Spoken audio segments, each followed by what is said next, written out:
Welcome to this lecture series on aspects of Western philosophy, module 34. Module 34, we will see the philosophy of Martin Heidegger, arguably the most prominent 20th century thinker. As a philosopher, Heidegger is nobody doubts his caliber. He is definitely one of the greatest thinkers in the history of Western philosophy. But his political ideologies were controversial. He was a supporter of the National Socialist Party, Nazi, and for that reason alone there was some time that he was not really welcomed in many places, and his thoughts were also sort of received with caution. But his philosophy, which can be termed as a philosophy of being, is extremely significant and important to a student of philosophy, Western philosophy, and this lecture will actually try to address the following topics. We will see the whole idea of phenomenological hermeneutics, because as we would see, Heidegger charted his career as a phenomenologist. He worked with Husserl, but then later on he deviated from Husserlian original project of phenomenology to a different kind of interpretation of phenomenology. According to Heidegger, philosophy's prime concern is to address the problem of being, and then in connection with this he develops a concept of design, which is being in the world, the being of man. And according to him, again, the Western metaphysical tradition, the so called great metaphysical tradition of the West, was responsible for all the crises European civilization was encountering.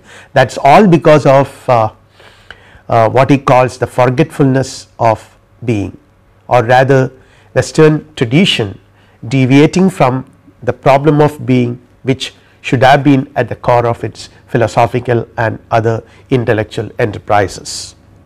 So with this background, let us see his philosophy, but before that a little bit about Heidegger's life and career. Heidegger was born on September 26, 1889, and in his early life he was influenced by Franz Brentano, the descriptive psychologist. Then later with Husserl's influence he turned attention to mathematics and philosophy, and in 1919 became Husserl's assistant, and they worked together for quite some time. And during this period when he worked with Husserl, he was his attention was primarily on phenomenology, and he was so faithfully pursuing the original project of phenomenology as it was seen by Husserl, back to things themselves. And by 1924 Heidegger became an associate at the University of Marburg, where he wrote Being and Time, which is a seminal work, which is still considered as a classic, and which is, according to some philosophers or historians of philosophy, the most important philosophical work of 20th century, which is of course not really free from any controversy. And Heidegger influenced many thinkers, including Herbert Marcuse and Jean-Paul Sartre. And as I mentioned earlier, his ideology was a bit controversial. He associated himself with Hitler's Nazi party, and in 1933 Heidegger became the rector of the University of Freiburg. He joined the Nazi party and continued his involvement with it till 1945. But he broke with the National Socialist Party in 1945, but never publicly apologized for his involvement with National Socialism. Many intellectuals in Germany was associated with the Nazis, later on apologized, but Heidegger refused to do so. And after writing his seminal work Being and Time in 1927, Heidegger later had a turn in his thought, which was a very important turning point in his philosophical career, and his later work influenced the certain developments in hermeneutics and post-structuralism. Gadamer, Derrida and Foucault are some prominent thinkers who were influenced by Heidegger and his philosophy, and he died in Freiburg on May 26, 1976. This is a brief summary of his life. personal as well as professional.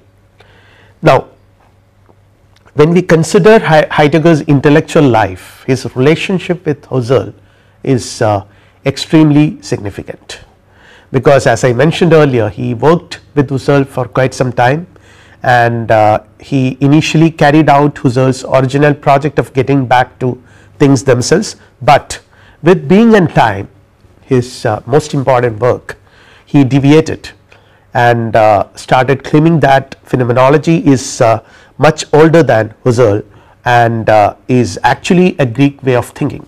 In fact, this is one very peculiar aspect of Heideggerian philosophy. Heidegger and even his following Heidegger, Gadamer, also actually subscribe to this kind of a view, where they all see the Greek tradition as the not only the origin of all their all the fundamental ideas of Western philosophy, but also it was in the Greek tradition which most of these problems which Western philosophy considered as important were initially discussed.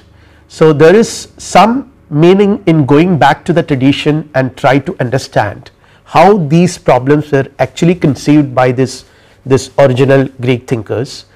So, both Heidegger and Gadamer actually conducts that kind of a what you call genealogical, or rather a kind of historical analysis, going back to the tradition and etymologically trying to analyze the terms, the concepts, and trying to find out its original meaning. But as I mentioned, there was a time when Heidegger has deviated from Husserl's project, and phenomenology is not mere a study of the intentional structures of consciousness according to Heidegger at this period, and it is a fundamental study of the relationship between design and being. It is here he introduces for what he considered is the most important problem in philosophy, the problem of being, raising the question of being, and the question of being is always raised in relation with the being of man, design, being in the world. So, but in spite of this important deviation which Heidegger makes from Husserlian project, he had acknowledged Husserl's role in shaping his ideas. Husserl has but on the other hand, Husserl has repudiated Heidegger because he was so disappointed. He thought that Heidegger would take forward his original project, but with his emphasis on the question of being, Heidegger deviates, and Husserl was visibly unhappy about this and complained that Heidegger has not really understood the real philosophical implications of phenomenology. Now, this is a quote from Martin Heidegger's Being and Time. I quote, "The following investigation would not have been possible if the ground had not been prepared by Edmund Husserl. With his logical investigations, phenomenology first emerged," unquote. So, this shows the importance, or rather the importance of Husserlian philosophy on Heidegger's thought as conceived and acknowledged by Heidegger himself. We try to compare the two philosophers, the two great thinkers, definitely. The Husserlian phenomenology emphasizes on transcendental reduction, as we have seen in the previous lecture, and on the other hand, the goal of philosophy according to Heidegger was basically a concern with being, and while for Husserl the transcendental subjectivity or pure ego was at the center of all his philosophical enterprises, because that is the ultimate objective of phenomenology as conceived by Husserl. For Heidegger, it is being in the world, design, the being of man, which is at the center. All inquiries actually begins with an exploration into this idea. Then Husserl was emphasizing on transcendental phenomenology, while Heidegger it is a form of anthropology, because the science history, that is again very important in Heideggerian project.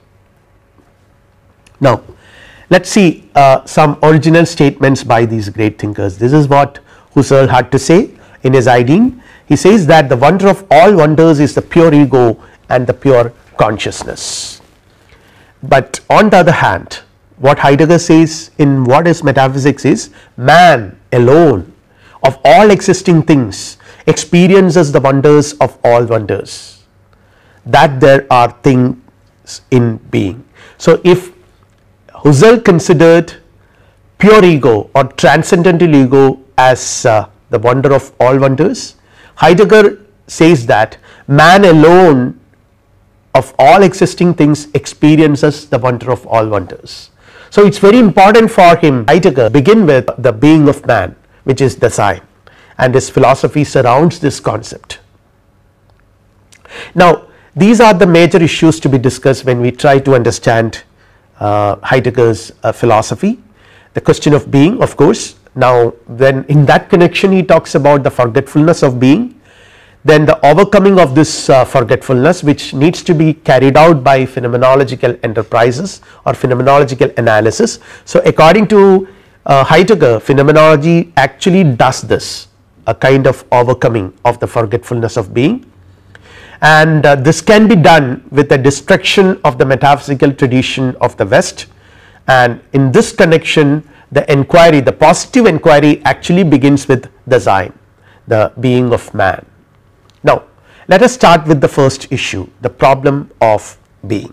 In fact, before we actually begin our discussion on Heidegger's philosophy, this is what Heidegger says about, in general, about philosophers or thinkers. He says that every great thinker thinks only one single thought.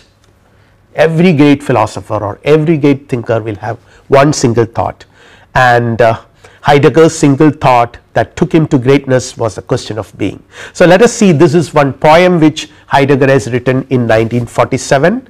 I read it out. When the early morning light quietly grows above the mountains, the world's darkness never reaches to the light of being. We are too late for the gods and too early for beings. Being's poem just begun in man. To head towards a star, this only. To think is to confine yourself to a single thought that one day stands still like a star in the world's sky. Heidegger. So, this is a poem which he has written. So, where he talks about, there are two lines which are striking for me. One is, we are too late for the gods and too early for being. Then another one is, to think is to confine yourself to a single thought that one day stands still like a star in the world's sky. Now, let us, with this in background, let us come to the problem of being as discussed by Heidegger, the single thought of this great philosopher. The question of being was a single thought, Heidegger's lifelong project to answer the question of being, and to understand being one must first understand the being of man, the design or the being in the world. I will explain why this is so, but this is very fundamental to Heidegger's philosophical position. To understand the being or the concept of being or the question of being, one has to actually make an exploration into the Sein, which is the being of man. The Sein is a kind of being who asks the question of being. It is only the Sein who is capable of asking the question or problematizing this. To even ask the question implies that at some level the answer is already understood, because being is so primordial an entity according to Heidegger, and its hiddenness or its forgetfulness has created all the problems which modern man faces in this world, and the phenomenological explorations which Heidegger expects to overcome this forgetfulness. Now, phenomenology and the question of being. The study of being is an ontology, because it is ontology which studies the problem of being or the concept of being, to distinguish being from beings. Actually, this is another very important distinction which Heidegger makes in his philosophy. There is a distinction between ontology and epistemology. For instance, in sciences we deal with epistemology a lot, like knowledge about things in this world. So, epistemology deals with that. But what is this thingness? The being of things. Everything has a being. So, that general being, that most abstract concept being, what is it? The study of that being is not done by epistemology, that is done by ontology. So, in that sense, Heideggerian sense, ontology is even presupposed in epistemological enterprises.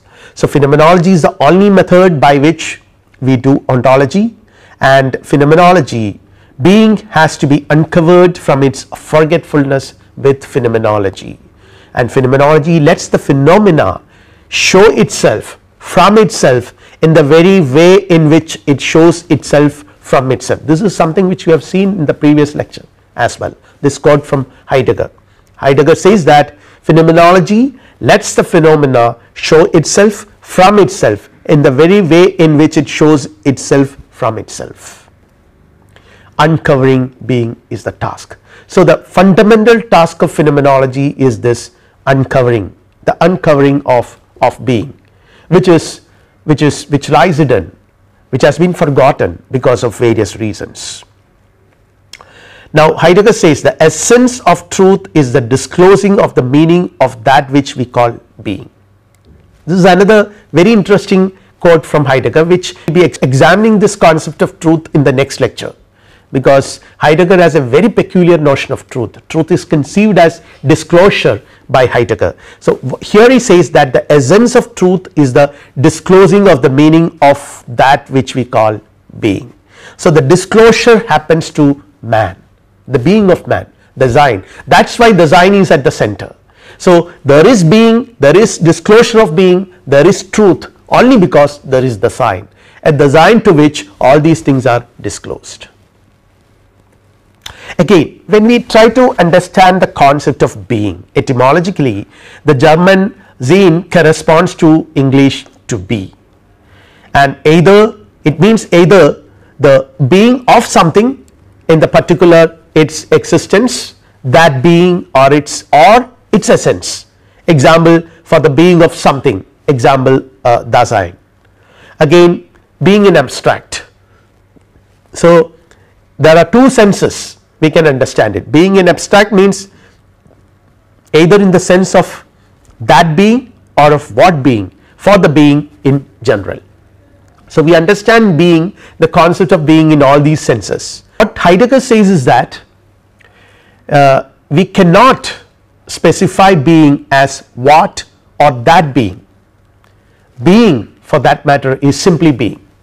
It is, I mean, it is not a particular entity.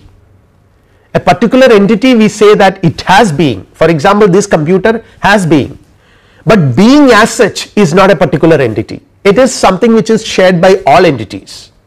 So, that is, it is not an entity, but it is presupposed by all entities. The existence of all entities presuppose being. The most general feature of everything that is, that exists, the most universal concept according to Heidegger, and a concept indefinable in terms of other concepts, because in order to define you need to presuppose it. So, you cannot define it in terms of other concepts, because all other concepts presuppose this concept of being. So, you cannot define the most primordial concept with the help of other concepts which are derivatives of that. A self-evident concept mostly taken for granted, and the meaning of being is veiled in darkness. So, this is Heidegger's complaint. It is veiled in darkness, hence needs to be restated, needs to restate the question of the meaning of being.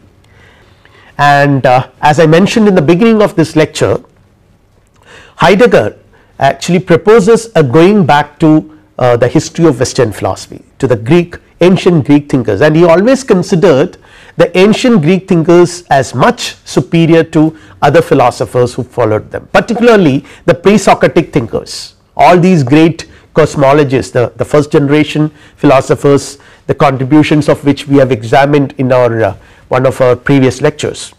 These thinkers, according to Heidegger, were most original thinkers, and even philosophers like Plato and Aristotle, who were considered as the greatest system builders of Western philosophy, were considered by Heidegger as much inferior to these original thinkers. The reason is that all these important philosophical problems, out of all important philosophical problems which Western metaphysical and philosophical traditions have raised, Heidegger considers the problem of being as the most important one, and this problem of being was raised for the first time by these Greek philosophers in its most original form. So Heidegger was proposing that we should try to understand in what sense these original Greek thinkers have understood it and articulated it. So important for the Greeks, defined the nature of philosophical enterprises in Greek civilization, because that was the primordial concern for all the Greek philosophers. Hence this problem actually defined the very nature of philosophical enterprise in Greek civilization. It covered up, but unfortunately Heidegger says it was covered up by medieval and modern philosophers. Now he examines how this problem was presented in the Greek philosophical traditions. We can see in Parmenides, who is one very important pre-Socratic thinkers, distinguished being from non-being. Being is one and non-being is impossible. We have already seen his contributions in the in our first or second lecture of this lecture series, so I am not going to elaborate it here. And now the question of being appears in the philosophy of Plato. What Plato says is that Plato makes a distinction between two types of being: something which is known by rational thought, the ideas, the forms or essences, which is distinguished from beings which are objects of opinion, the objects in this world. So the objects in this world are entities which are beings, but the being of these beings, that is the essence according to Plato, is eternal and imperishable. And on the other hand, again you have in Aristotle even thought of a special science, the first philosophy that studies being insofar as it is being. The primordial things are studied by this philosophy. The first philosophy also studies the properties of being in its own right, and it is different from other sciences. So that is the reason why it is called first philosophy by Aristotle. Now let us try to understand this concept called forgetfulness of being. Actually there are two types of forgetfulness. One is a kind of hiddenness, which I am not going to discuss in detail in this lecture, because though Heidegger makes references to both the terms hiddenness and forgetfulness, it is the forgetfulness which Heidegger elaborately discusses. But according to him, a phenomenological ontology is expected to unravel or rather overcome both the hiddenness as well as the forgetfulness of being. So what is forgetfulness? So he says that there is a definite forgetfulness of being by traditional metaphysical approaches. So that is the reason why I just mentioned that the post Socratic philosophers, or rather the pre-Socratic philosophers, were considered as much superior to philosophers who have come after Socrates, Plato and Aristotle, who actually developed grand metaphysical traditions in the West, and after following them there are many other philosophers who developed metaphysical traditions. But according to Heidegger, these traditional metaphysical approaches ultimately contributed to a kind of forgetfulness of being. Metaphysics misunderstood the nature of beings by understanding them as things, as that which is simply there, as present at hand, something which is there in front of me. See, for example, this computer, it is an entity. The nature of beings by understanding them as things. But the fundamental question of metaphysics, or rather philosophical question, should have been what is the nature of things, what is the ultimate nature of things, what is the concept of being. Instead of raising that problem and pursuing an answer to that issue, what metaphysical traditions have done is that they have misunderstood this and they started concentrating on the being of things. So being is misunderstood for, or rather beings, the entities in this world were misunderstood as being. So their focus was more on the entities in this world. So for example, sciences, the natural sciences would not raise the question of being, but rather they are interested in entities and try to understand their properties and nature. The attitude has this attitude of having a gaze on entities instead of on being needs to be overcome, and being has to be distinguished from thing in being, or what has being or beings. Any object for that matter has is a thing in being, but the general being needs to be distinguished from this notion of being. Medieval and modern philosophers, for instance, he actually cites the examples of Descartes and Kant particularly. They have the meaning of being was covered up through their metaphysical enterprises according to Heidegger, and they did not recognize the ontological difference between being and thing in being. So there is a very important, very significant ontological difference between these two, being and things in being. This is the general forgetfulness of being, and this forgetfulness is responsible for the decline of Western civilization and crisis of man. So what is forgetfulness? This is the answer to that question. According to Heidegger, forgetfulness of being means this, that instead of focusing on the problem of being, the Western metaphysical tradition, they actually spend a lot of time contemplating on things in being. So they neglected the important philosophical question. They failed to recognize the important ontological difference between being and things in being. To overcome this forgetfulness, a phenomenological project has been proposed by Heidegger, which is called a phenomenological ontology. It is ontological because it tries to ontologically distinguish being from things in being. It is phenomenological because it tries to capture the most directly given thing, the primordial data. Again, instead of a contemplation of being, a study and technical use and subjugation of things in being is being conducted by the great Western civilization. It is seen in all its great intellectual endeavors, including natural sciences. Even in natural sciences this happens, the technical use and subjugation of things in being. So that is what all these endeavors aim at, instead of looking at the problem of being or contemplating the primordial issue. Metaphysics deals with things in being, and the great metaphysical tradition neglects the fundamental ontological difference between being and the thing in being, or being with and entities. There is being and there are a multiplicity of entities. So the concern is on the latter, not on the former. Again, it is ontology that deals with the study of being. So now instead of a metaphysics, Heidegger proposes an ontology. It is ontology that deals with the study of being, and metaphysics became the study of things in being, and metaphysics, sciences and technology take place of ontology. In modern civilization this is what has happened.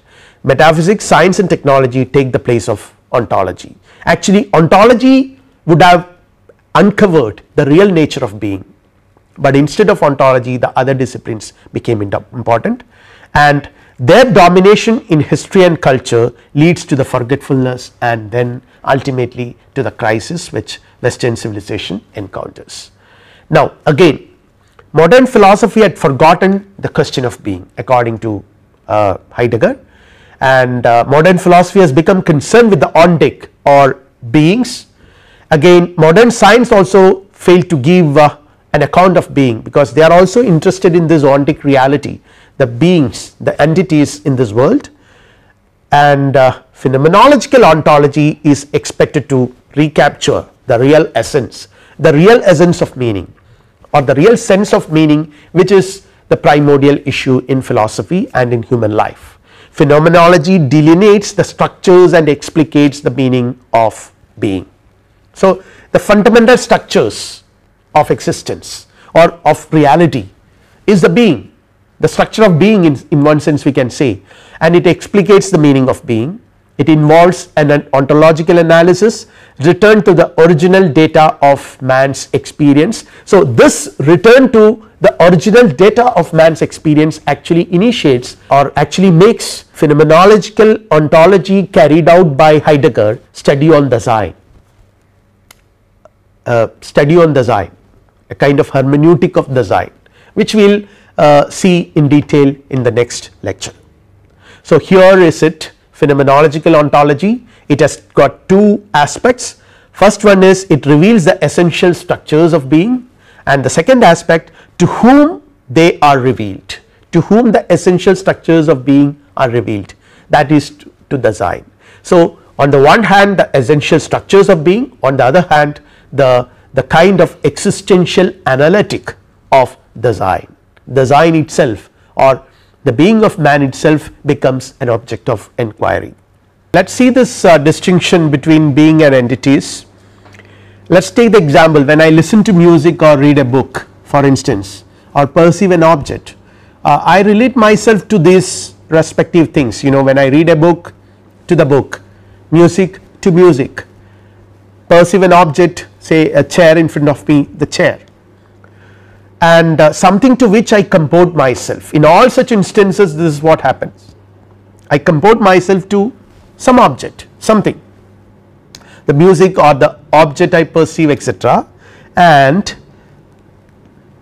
I comport myself to them as something that is, as an entity. So, that is an entity, and what is it, what it is for something to be. So, there is a distinction here, what it is for something to be is not itself an entity, that is being, that is a question of being. The being of entities itself is not an entity. So, any form of comportment, I have just mentioned it, to anything presupposes an understanding of being. So, that is the primordial presupposition, without which you cannot understand, you cannot approach, you cannot comport yourself to anything. Without an understanding of being, there cannot be a comport to entities or as entities as entities.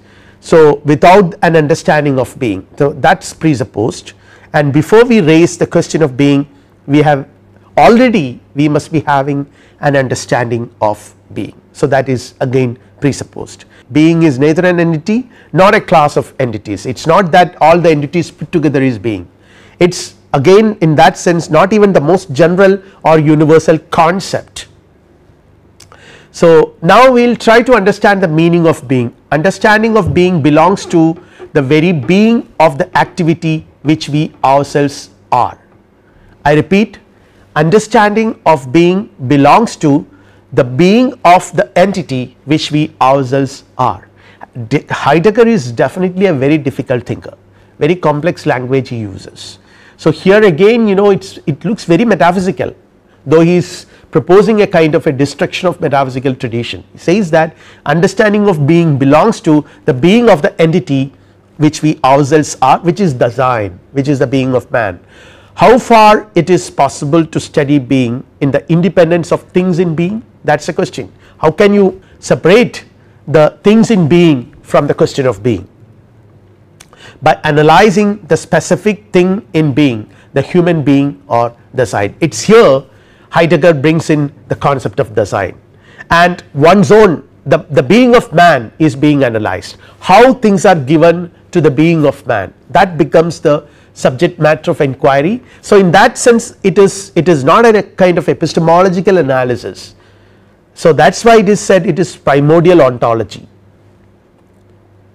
So, here is a quote from Heidegger which would describe Heidegger's project, phenomenological project. I quote, "Only by strict adherence to this phenomenological formula, to the data themselves, are we able to preclude all abstract constructions and formulations, accidental findings, acceptance of only apparently demonstrated concepts, and adoption of pseudo questions which often present themselves as real problems."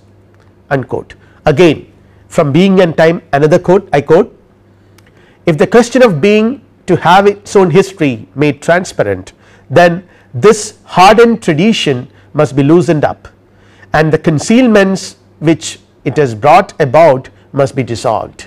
We understand this task as one in which, by taking the question of being as our clue, we are to destroy the traditional content of ancient ontology until we arrive at those primordial experiences in which we achieved our first ways of determining the nature of being.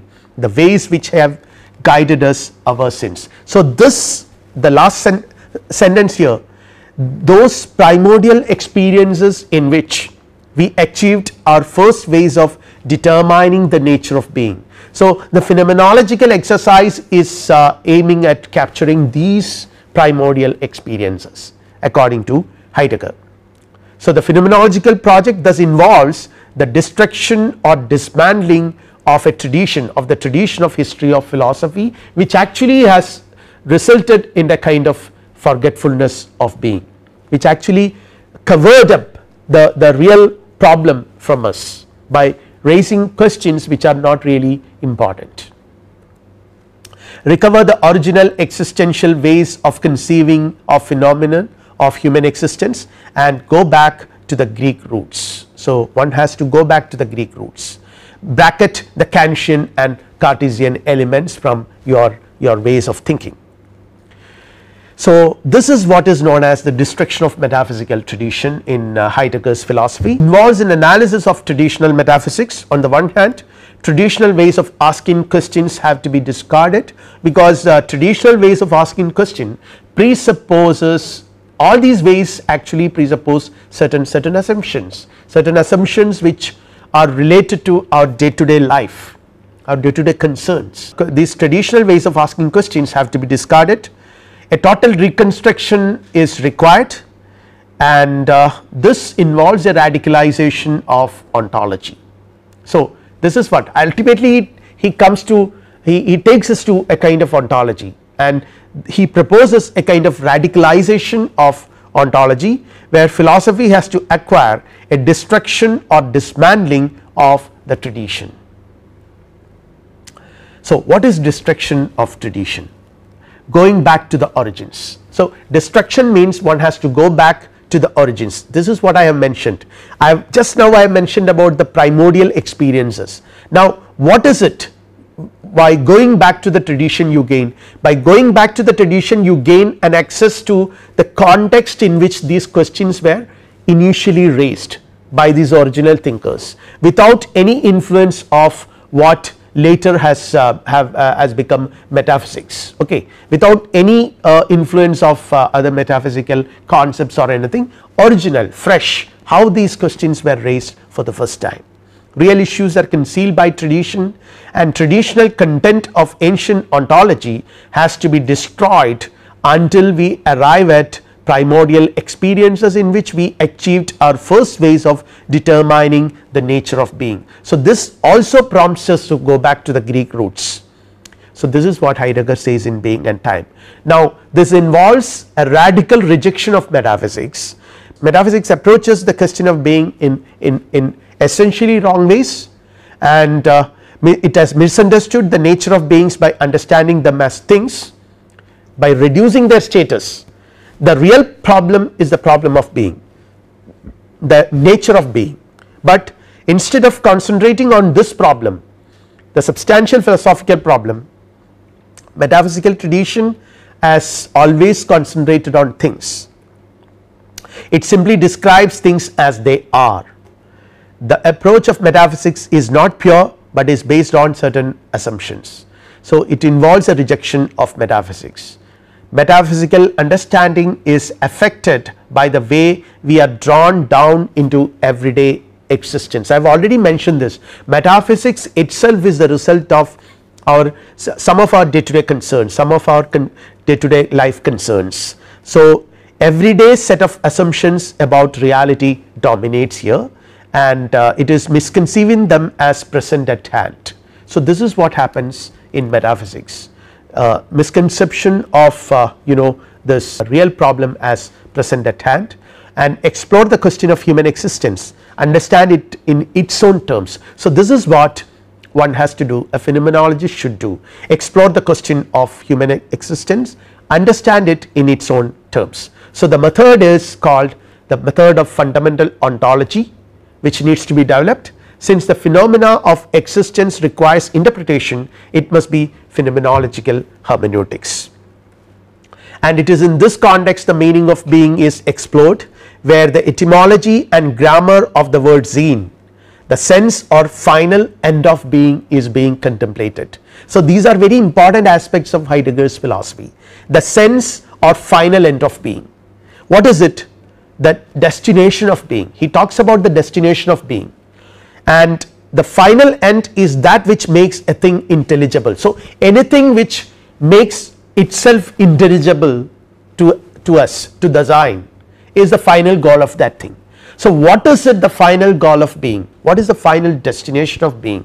So understanding being involves an understanding of the sense of being, which is nothing but the final destination of being, and the final destination of being or the sense of anything is that which makes that thing intelligible to the Sein. So an inquiry of the Sein becomes inevitable in this context. So this is the importance of man, this is the importance of the being of man. It is the being of man which raises the question of being, the destination of being to be found in the being of man. He goes against the accepted epistemological practices which distinguishes the subject from object. Here he proposes actually what we would be discussing in the next lecture, a conception of truth which consists in disclosure, unconcealment, aletheia. Truth is disclosure. So the sense of something, as the previous slide says, the sense of something is that which makes that thing intelligible to us. So here the destination of being, which is a sense of being, is to be found in the being of man. So this needs to be found in the Sein with an analysis of the Sein. Only human existence can be with or without meaning, because meaning is brought to the world by human existence. It is the Sein which brings meaning to this world. So it is the Sein to which everything is revealed, everything is uncovered, everything is disclosed, everything is what you call unconcealment happens to the Sein. Being has meaning only insofar as it has import for a human being or the Sein. So it is imported by the Sein, it is being intended by the Sein. So in that sense it is phenomenological. The original intention of the Sein is being explored by Heidegger's phenomenology in order to capture the real sense of being. An existential analytic of the Sein is conducted here or is proposed here. The structure of beings are the structures of being are revealed through the structures of human existence. So this in summary is Heidegger's method. We will see the details in the next lecture. The first one is Heidegger's method is phenomenological, number 1, it is ontological, number 2, number 3 it is existential, and number 4 it is hermeneutical. It is phenomenological because as it looks for the directly given, that which is directly given, the sense of being as it is directly given to the Sein. So that is the destination of being. The question of being or the problem of being can be resolved only by examining it, only with a phenomenological analysis of the Sein, because the sense of being is given to the Sein, it is uncovered, it comes as a disclosure to the Sein. So it is phenomenological in that sense because it tries to capture the directly given. It is ontological because it distinguishes the ontology of being from the realm of things, being from entities, things in being. That is very fundamental for Heidegger's project. Hence it is ontological. It is existential because as it explores the existential structure of the of man, of the Sein, the existential structure of the Sein, and it is hermeneutical as it involves interpretation because it is something which is revealed, something which is unconcealed to the being of man, and in that sense its understanding involves interpretation, because this unconcealment in different context is different in nature. It depends on the context in which the unconcealment happens. It also depends on the history of the Sein. So in that sense it is interpretative. So it is phenomenological, ontological, existential and hermeneutical. Now we will conclude our lecture here on this problem, the problem of being. So the most important points which we have noted is that Heidegger, number 1, Heidegger is trying to restate the problem of being by claiming that That is the most important philosophical problem, the primordial philosophical problem. Number 2, he says that there is a forgetfulness of being due to several factors. He lists the factors which have ultimately led to this forgetfulness, and he says that he accuses the Western metaphysical tradition for making this, for resulting in this forgetfulness. Number 3, he proposes an overcoming of this forgetfulness by employing a method. The method is a phenomenological method which looks for the directly given essences, the sense of being as it is directly given. By exploring that, by capturing that sense of being as it is directly given, we can recapture it, we can actually go back to things in themselves. And number 4, this sense of being is given to the being of man, to the sign. So his philosophy involves an existential analysis of the sign. So it is called, what is it, an existential analytic of the sign. So in that sense Heidegger's philosophy is extremely important. Existential philosophers like Jean-Paul Sartre and many others whom we are going to discuss in this lecture series were tremendously influenced by Heidegger's method. Of course Heidegger complains that they have misunderstood him and misinterpreted him, but misread him grossly, but at the same time his influence cannot be overruled, cannot be overlooked. Then he has also influenced the hermeneutic tradition, particularly Gadamer's philosophical hermeneutics, which involves a kind of linguistic turn in the hermeneutic tradition. Then it also encouraged many developments in post-structuralism, deconstruction and even postmodernism. So we have been discussing the contributions of a very important thinker, arguably the most important thinker of 20th century, and the next lecture also we will dedicate to examining his contributions, particularly pertaining to issues like disclosure and truth. We will wind up this lecture here. Thank you.